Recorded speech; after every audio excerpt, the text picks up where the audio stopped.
Hi, I'm Bridget. And I'm Mayra. And I'm Keylee.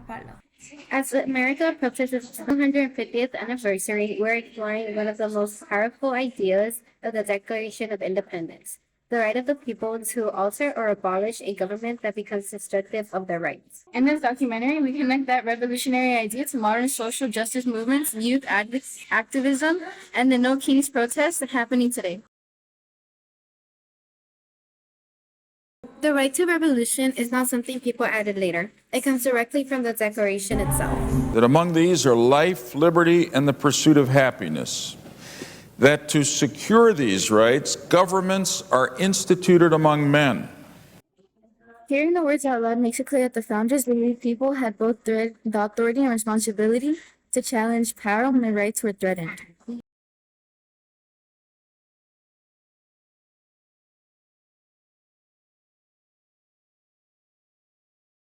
I think the founding fathers decided that just in case someone started to, a president or someone in power is starting to take advantage of the position that they have.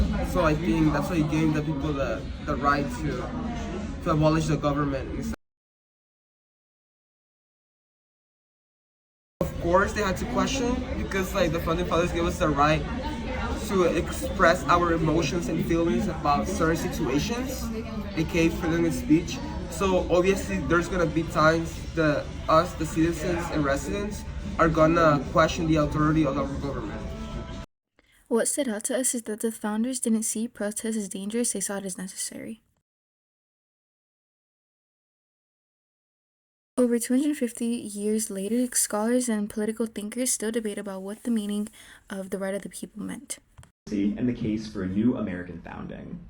Frustrated with our political dysfunction, wearied by the thinness of contemporary political discourse, and troubled by the rise of anti-democratic attitudes across the political spectrum, Donevu has spent the Trump era examining the very meaning of democracy in search of answers to the questions that many have asked. In my opinion, this shows that the Declaration wasn't meant to be frozen in history. The ideas were designed to be re-examined as society changes.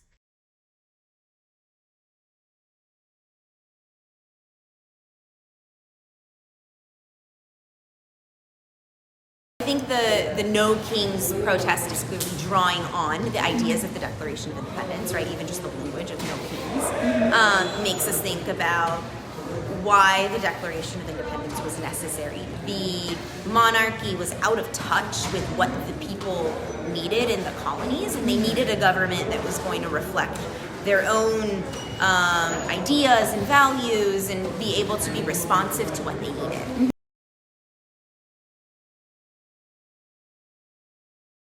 Constitution is pretty clear that protesting is a protected activity, and I believe there's a lot of precedence about like what is protected and then what's not protected. What's made that really difficult in more recent times is like who is instigating that violence, who is held responsible for keeping the peace. I think we've seen in a lot of situations people who are attempting peaceful protest are unfairly and unjustly attacked and provoked, which makes it really hard to keep the protests peaceful. Those questions become especially important when we look at protests happening today. The Declaration wasn't just announcing independence, it was explaining why resistance was justified.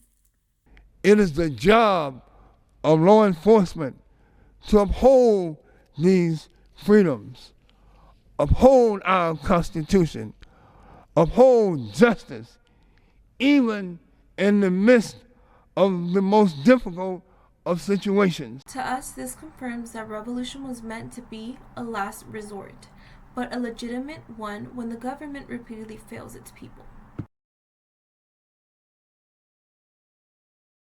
The No Kings protest directly connects to this idea. Protesters argued that executive overreach threatened constitutional limits using language that deliberately echoed American Revolution.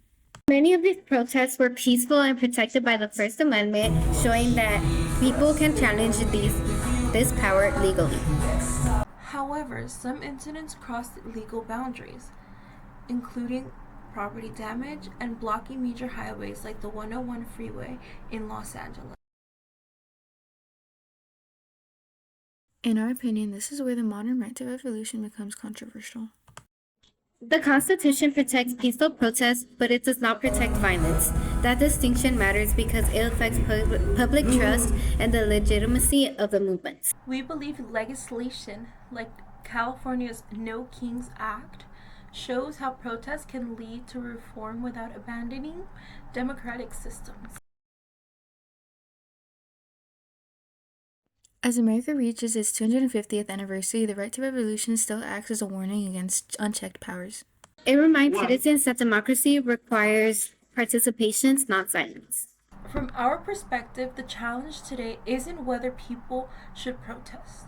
It's how to do responsibly while protecting both liberty and order. Parada pra fuder sua safada. Vem sentando na piroca, sua piranha safada. Vem, vem.